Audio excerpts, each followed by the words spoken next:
On Christmas Eve, my brother slammed his fist on the table and shouted at me for refusing to pay his $12,000 debt. "You're useless without us," he yelled. My dad pointed at the door and said, "Get out. You're not family here." I didn't argue. I just stood, dialed a number, and said, "Proceed. Everything's in place." 15 minutes later. My name is Carter. I'm 38, an investment banker in Boston, and for 9 years I've been my family's emergency fund, mortgage holder, and credit line rolled into one silent ATM. They never asked how I was doing. They just asked how much I could send. It started when my mother got sick. Breast cancer, stage 3. The bills came fast and brutal. My father worked construction with no cushion for catastrophe. My brother Brandon was 24, drifting between failed startups and part-time jobs that never lasted. So I stepped in. I wired $18,000 for treatments, then $12,000 for surgery, then $9,000 for recovery. I told myself it was temporary. I told myself family comes first. Mom recovered. The cancer went into remission, but the financial bleeding never stopped. By year 2, I was covering their mortgage. $2,400 monthly deposited into Dad's account. He never said thank you, just texted confirmation numbers like I was a bank teller. By year 3, I was paying Brandon's car insurance, credit cards, gym membership. He called it family support. I called it Thursday. I kept a spreadsheet, date, recipient, amount, purpose. The numbers grew quietly, steadily. Medical bills, $83,000. Mortgage payments, $86,400 across 3 years. Car repairs, insurance, utilities, $41,000. Brandon's business loan when it defaulted, $22,000 that destroyed my credit score for months. Total over 9 years, $237,600. I never asked for repayment, never mentioned it at dinners. That's what dependable sons do. We show up, we pay, we stay quiet, we become furniture in the house we built. Brandon became the golden child, charming, quick with a smile, always working angles that sounded brilliant but collapsed on contact. Parents adored him. They talked about his energy, his potential, his entrepreneurial spirit. They talked about me like I was a paycheck with a pulse. When I divorced 2 years ago, Dad's only question was whether it would affect my income. Not how I was coping, not if I needed emotional support, just whether the money would keep flowing. I have a daughter, Sophie. She's 11, lives with her mom in Portland. I see her every other weekend. Those are the only moments I feel like a person instead of a transaction. She doesn't care how much I make. She just cares that I show up, that I listen when she talks about her day. 3 weeks before Christmas, another email from Dad arrived. Subject, December help. Body, need $3,200 for property taxes by the 28th. Let me know. No greeting, just a demand. I opened my spreadsheet, updated the total, felt nothing. Not anger, not resentment, just the dull ache of invisibility. That night, I called my attorney, Karen. She'd handled my divorce. I explained the situation. She listened, took notes. Then she said the words that changed everything. You know you don't owe them anything. Not legally, not morally.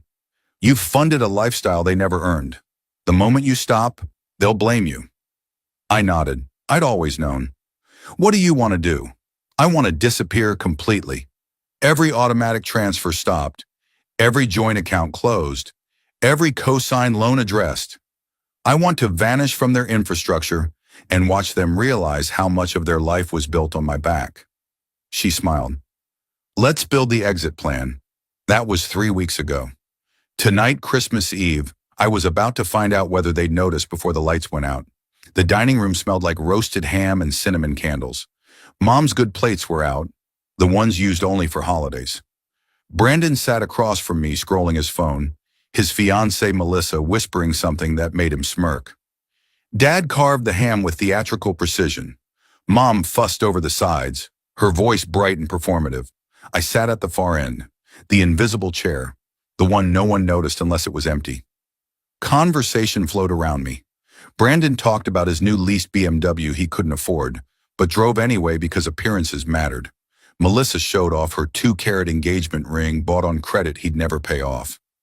Mom gushed. Dad nodded approvingly. I stayed quiet, eating, watching. Then Brandon's phone buzzed. He glanced at it. His cocky smirk faded. He tapped the screen harder, jaw tightening. Melissa noticed.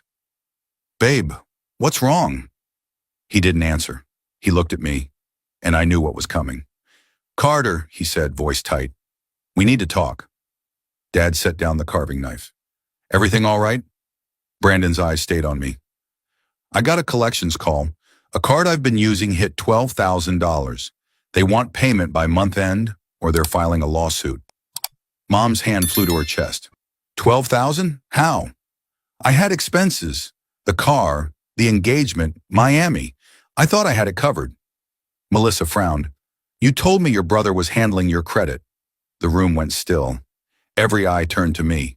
The expectation, the assumption, the unspoken rule that my money was their safety net. Dad leaned forward. "Carter, can you cover this?" I took a sip of water. "No." The word hung like a grenade with the pin pulled. Brandon's face flushed. "What do you mean, no?" "I mean no. I'm not paying your debt." Mom's voice cracked.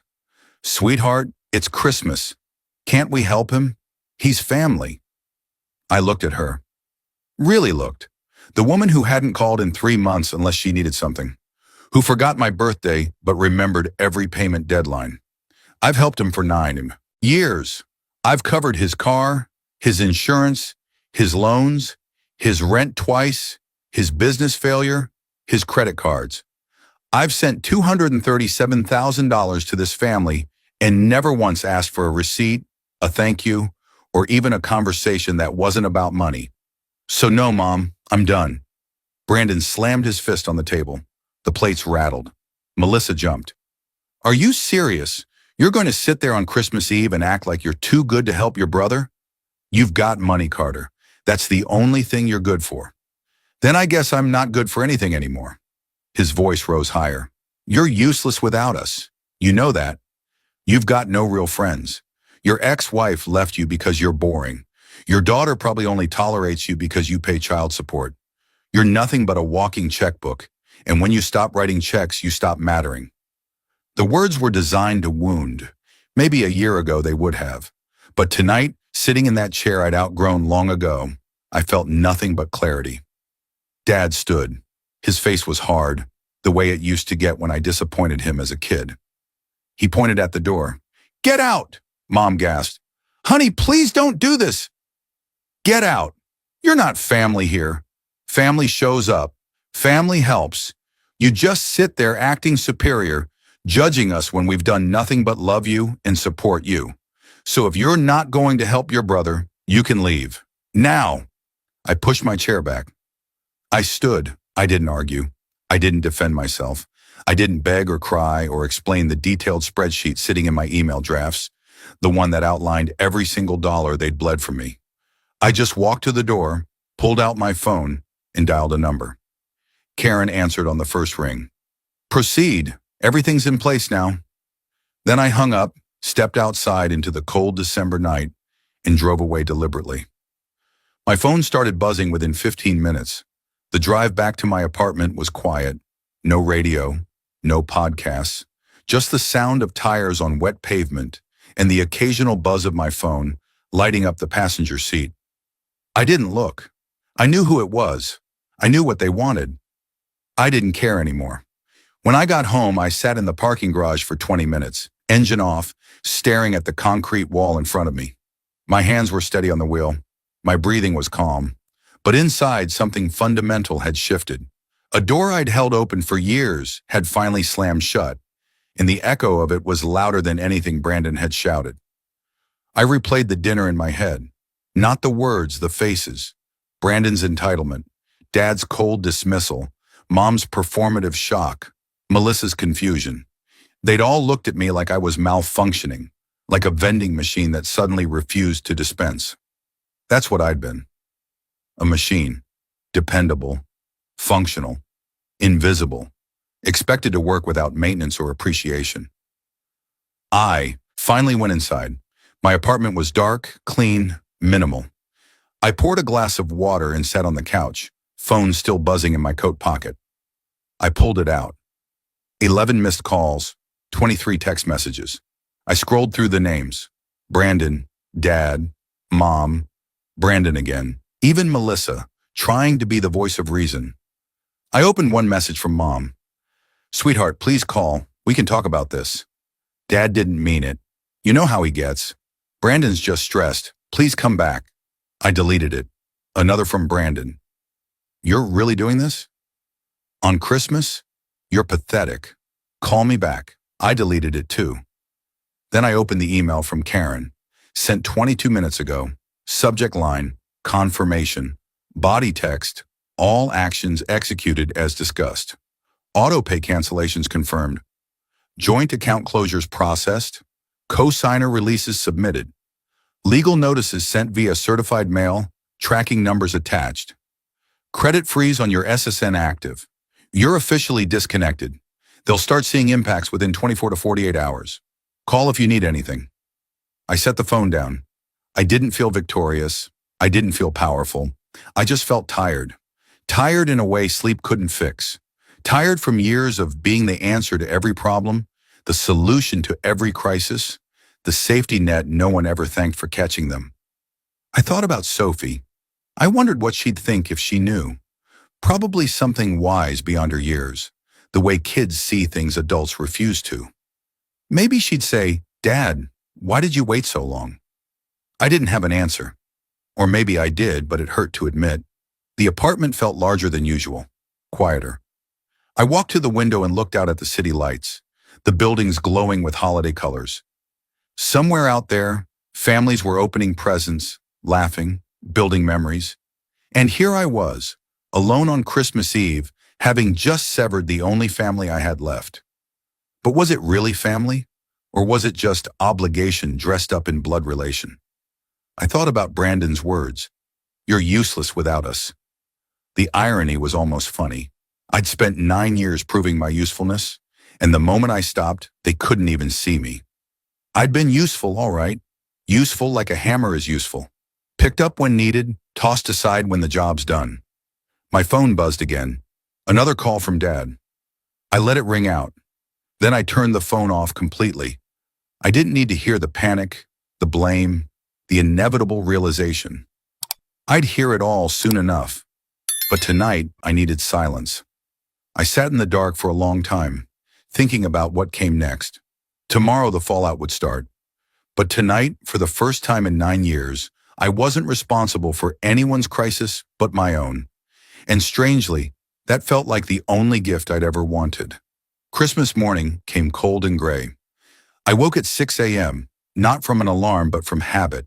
The kind of habit you develop when you're always waiting for the next emergency call, the next crisis text, the next financial demand disguised as family conversation.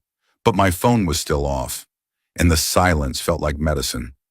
I made coffee, black, strong. I sat at my kitchen table with my laptop and opened the folder Karen had prepared.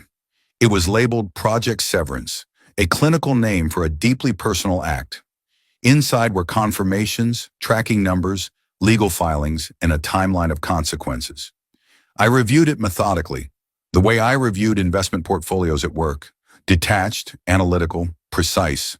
This wasn't revenge, it was withdrawal, a quiet, calculated removal of support they'd taken for granted.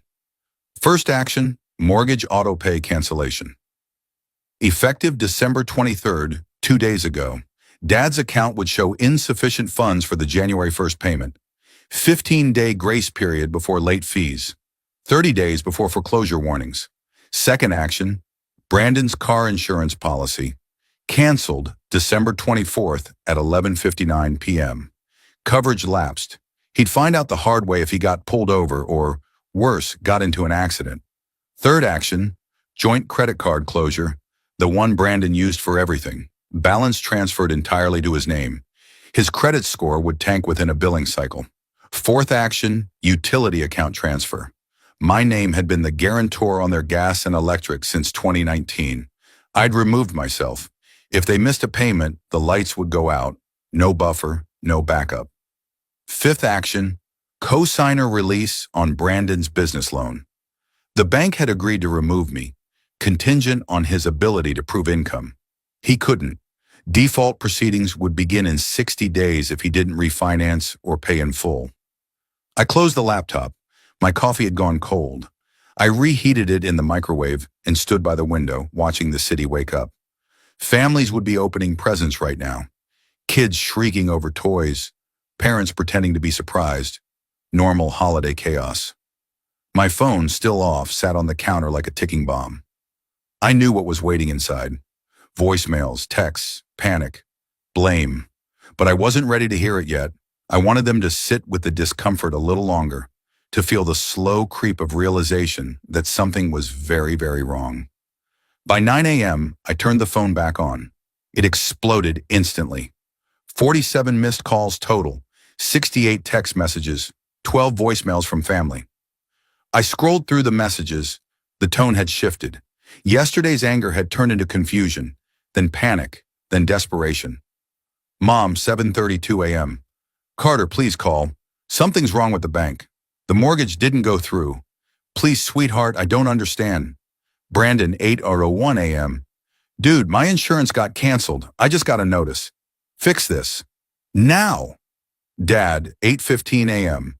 I don't know what you did, but you need to undo it. Call me immediately. Brandon again, 8:47 a.m. Are you seriously ignoring me? You know what? Fine. Be a child, but you're going to regret this. Melissa, 9:03 a.m. Carter, I don't know what's going on, but Brandon's freaking out. Can you please just talk to him? He's not handling this well. I didn't respond to any of them. I saved the messages, screenshots, evidence, not because I planned to use them, but because I wanted a record of the moment they realized I wasn't coming back. Instead, I texted Sophie. Merry Christmas, kiddo. Hope you're having a good morning. Love you, she replied within minutes.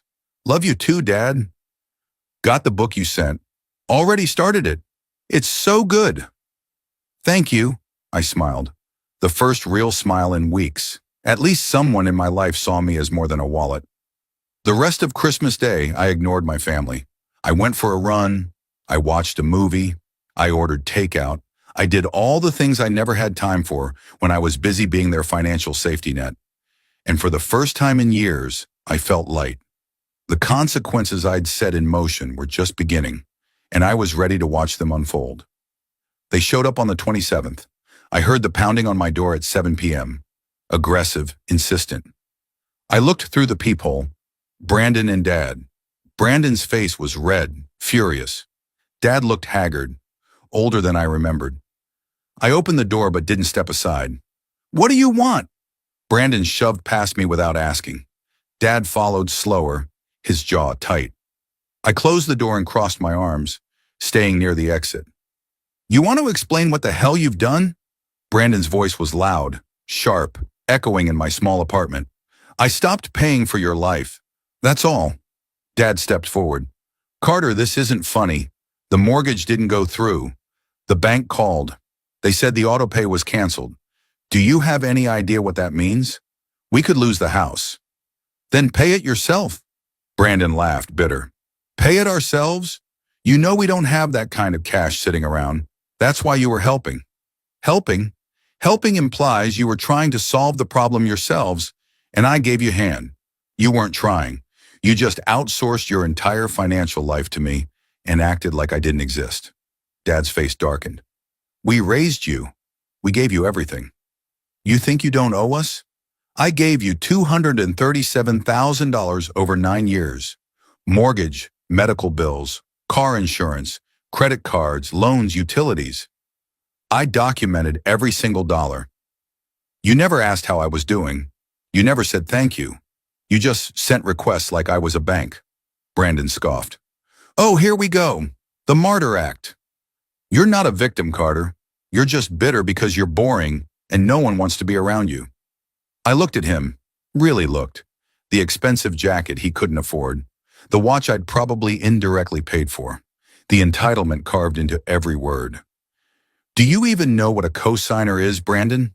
He blinked. What? A co-signer. I've been the co-signer on 3 of your loans. Credit card, car, business loan. That means when you default, which you did on all 3, it hits my credit. It becomes my debt. I've spent 2 years repairing damage you caused because you thought money was imaginary and consequences were for other people. Dad cut in. So what? You're punishing us now? For asking for help? I'm not punishing you. I'm leaving. There's a difference. You can't just leave. We're your family. No. Family doesn't treat people like ATMs. Family doesn't kick you out on Christmas Eve because you won't hand over more money. Family doesn't scream at you that you're useless the second you set a boundary. You didn't want a son. You wanted a checkbook. The room went silent. Brandon's fists clenched. Dad's face cycled through anger, denial, desperation. Fine, Brandon spat. You want to be selfish? Be selfish. But don't come crying to us when your life falls apart and you have no one. My life's been falling apart while I held yours together, and I had no one then either. Dad's voice dropped, colder now. You're making a mistake. Maybe, but it's my mistake to make. They stood there, realizing I wasn't going to break. No apology, no negotiation, no backtracking. Brandon turned first, storming toward the door. Dad lingered, his face a mix of anger and something that might have been fear. Then he followed. At the doorway, Dad stopped. He looked back. You'll regret this. I already regret waiting this long. They left. The door closed. The apartment went quiet again. My hands were shaking, but not from fear, from release. I'd finally said it. All of it. The truth I'd swallowed for years. And I didn't feel guilty. I felt free. I sat down. My phone buzzed. A text from Karen. How'd it go? They know. They're angry. They'll get worse before they accept it. Her response came fast. Good. Let them sit with it. You did the right thing. The next 72 hours were a masterclass in controlled demolition. I didn't yell. I didn't gloat. I just let the systems I dismantled do the work for me. Day 1, December 28th. I met Karen at her office downtown. She had a conference room set up with documents spread across the table like evidence in a courtroom. Bank statements, loan agreements, email threads, receipts, 9 years of financial archaeology, organized by category and chronology. You kept good records. Most people in your position don't. I'm an analyst. I document everything. She nodded. That's going to make this easier. Let's walk through the liabilities you've created for them by removing yourself. First, the mortgage. I'd been the automatic payer since 2017. The account it pulled from was mine. When I canceled the auto pay, Dad's account became responsible. But Dad's account had $140 in it. The mortgage was $2,400. He'd already missed the January 1st payment. The bank would send a notice by January 5th. If unpaid by January 15th, late fees. By February 1st, default warnings. By March, foreclosure proceedings. Second, utilities. I'd been the guarantor since 2019 when their credit couldn't qualify them alone. I'd removed myself December 23rd. The gas company required a new guarantor or a $500 deposit within 30 days. If neither, service termination. Electric company, same policy, $400 deposit. Third, Brandon's car. Insurance lapsed December 24th. If he drove uninsured and got pulled over, fine plus potential license suspension. If he got in an accident, personal liability for damages. His car was financed. The lender required proof of insurance. Without it, they could repossess. Fourth, Brandon's credit card, joint account closed. Balance of $1,800 transferred entirely to him. His minimum payment jumped from $220 to $920. His credit utilization hit 97%. His score dropped 156 points in one reporting cycle. Good luck getting a loan, getting an apartment, or even keeping his current lease. Fifth, the business loan. I'd been removed as co-signer, contingent on his income verification. He'd submitted fake pay stubs. The bank flagged them. Now they wanted full repayment, $22,000 within 60 days, or they'd pursue collections and report fraud. Karen tapped the stack of papers. This is a slow-motion collapse. Every system you propped up is failing in sequence. They won't realize how deep it goes until it's too late to fix. How long until total fallout? 3 weeks, maybe 4. By mid-January, they'll be drowning. I felt nothing. Not satisfaction, not guilt. Just the cold clarity of a problem solved. Day 2, December 29th. I received a 14-page letter from Dad, handwritten, delivered by courier. It was part guilt trip, part threats, part desperate plea. He called me ungrateful. He called me cruel. He said I'd destroyed the family. He said Mom was crying every night. He said Brandon was having panic attacks. I filed it in the binder. Evidence. Day 3, December 30th. Brandon's fiancée, Melissa, called me. I didn't expect it. Her voice was calm, measured, nothing like the chaos I'd heard from the others. Carter, I'm not calling to yell. I just want to understand. Brandon's falling apart. He won't tell me the full story. What happened? I paused. Part of me wanted to explain, to lay out the spreadsheet, the years of exploitation, the invisibility, but I knew it wouldn't matter. She'd chosen her side. Ask him about the $237,000. Ask him where it came from. Ask him why he never paid a dime back. Then ask him why he called me useless when I stopped. Silence, then quietly. He told me you were overreacting. I kept records, bank statements, loan documents, email requests. Every dollar. If he's calling me a liar, I can prove otherwise. But I don't need to prove anything to you. I just need to be done. She hung up. I didn't feel bad. By December 31st, New Year's Eve, I had everything organized. Legal notices were sent, credit freezes were active, joint accounts were closed. My name was scrubbed from every financial entanglement. Karen called it a clean exit. I called it overdue. That night, I sat alone in my apartment, watching fireworks through my window. People were celebrating fresh starts, new beginnings. I didn't feel celebratory. I felt like I'd finally stopped carrying a weight I'd never agreed to hold. And for the first time in 9 years, the new year felt like it might actually be mine. The collapse happened in stages, not all at once, but in a brutal, methodical sequence that left no room for recovery. January the 2nd, the mortgage company sent a certified letter. Payment overdue. Late fee assessed, $150. Second notice would follow if not resolved by January 15th. Dad called me 6 times that day. I didn't answer. January 4th, the gas company sent a disconnection warning. No guarantor on file. Deposit required $500 or service would terminate January 20th. Mom left a voicemail. Her voice was shaking. Carter, please, it's freezing. We can't afford this. Call me back. I didn't. January 6th, Brandon's car insurance lapse triggered a lender notice. Proof of coverage required within 10 days or the vehicle would be flagged for repossession. He texted me at 2 a.m., drunk, furious. You're destroying my life. I hope you're happy. I blocked his number. January 9th, Brandon's credit card sent a collections warning. Minimum payment missed. Balance now $18,650 with fees. They'd report to credit bureaus in 30 days, tanking his score further. Melissa called me crying. He's not sleeping. He's not eating. He says you ruined him. I hung up. January 12th, the electric company followed the gas company's lead. Guarantor removal triggered deposit requirement $400 due by January 25th. If unpaid, disconnection. Dad sent me an email, all caps, calling me a coward, a traitor, a disgrace. I archived it. January 15th, the mortgage hit default status. Dad's account was overdrawn trying to cover it.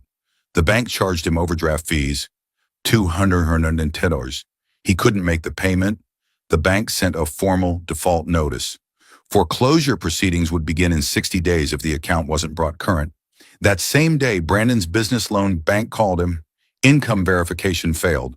Fraud suspected. Full repayment demanded. $22,000 within 45 days. Brandon tried to refinance. Every lender denied him. His credit score was 512. Subprime wouldn't even touch him. January 18th, everything converged. The gas was shut off. Mom called me from a neighbor's house sobbing. We have no heat, Carter. It's 22 degrees outside. Your father tried to get a loan. No one will give us anything, please. I'm begging you. I listened to the voicemail twice. I didn't call back. That same day, Brandon's car was repossessed. Tow truck. Showed up at 6 a.m., hooked it up, drove off. He'd been 3 payments behind, but the insurance lapse was the final trigger. Melissa broke off the engagement that afternoon. She texted me once. "You were right. He lied about everything. I'm done." I didn't reply. The credit card company sold Brandon's debt to collections. The calls started immediately. Aggressive, relentless. His phone rang 40 times a day. He changed his number. They found the new one. Dad tried to get a home equity line of credit to cover the mortgage and utilities. Denied. Too much existing debt. Income insufficient. Credit score too low. The foreclosure notice was filed publicly. Neighbors started talking. The family that had always looked put together, always seemed fine, was suddenly falling apart in plain view. Mom sent me one final message. A photo. It was a picture of their living room. Dark, cold. She'd written across it in a photo editor. "This is what you've done." I stared at it for a long time. Then I deleted it. Because it wasn't what I'd done. It was what they'd built. A house of cards balanced on my back. I just stepped aside. Gravity did the rest. By the third week of January, the family group chat, the one I'd been muted in for months, went silent. No more holiday planning, no more casual updates, just three people realizing the safety net they'd relied on wasn't coming back. Brandon tried one last time. He showed up at my office building. Security stopped him at the lobby. He shouted my name. He called me every insult he could think of. He said I'd destroyed him, that I was heartless, that I'd regret this for the rest of my life. I watched from the 8th floor window. Security escorted him out. He stood on the sidewalk for 20 minutes, staring up, waiting for me to come down. I didn't. Eventually he left, and that was the last time I saw him. Karen called me that night. "It's done," she said. "They have no legal recourse, no leverage. You're completely severed." "Good," I said. "How do you feel?" she asked. I thought about it. I thought about the years of invisibility, the endless requests, the Christmas Eve humiliation, the moment my father pointed at the door and told me I wasn't family. "I feel free," I said, and I meant it. 3 months later, I moved. Not far, just across the city to a different neighborhood. A place with better light, hardwood floors, a balcony that overlooked a small park. I didn't tell anyone where I was going. I just packed my things and left. The old apartment had too many ghosts, too many late-night calls, too many voicemails I'd deleted, too many moments where I'd stared at my bank account and wondered how I'd become a machine instead of a son. The new place felt like a reset. Clean, quiet, mine. Sophie came to visit in mid-March. It was her spring break, and she stayed with me for a full week. We went to museums, cooked dinners, together watched movies on the couch, talked about books and school and her friends. She never once asked about the money. She never once treated me like I owed her anything. She just wanted time. One evening, she asked about my parents. "Do you ever talk to Grandma and Grandpa anymore?" I paused, choosing my words carefully. "Not right now. We needed some space." She nodded, thoughtful. "That's okay. Sometimes people need space." I looked at her, 11 years old and already wiser than most adults I knew. "Yeah, sometimes they do." She hugged me before bed that night. "I'm glad you're my dad." I held on a little longer than usual. "I'm glad you're my daughter."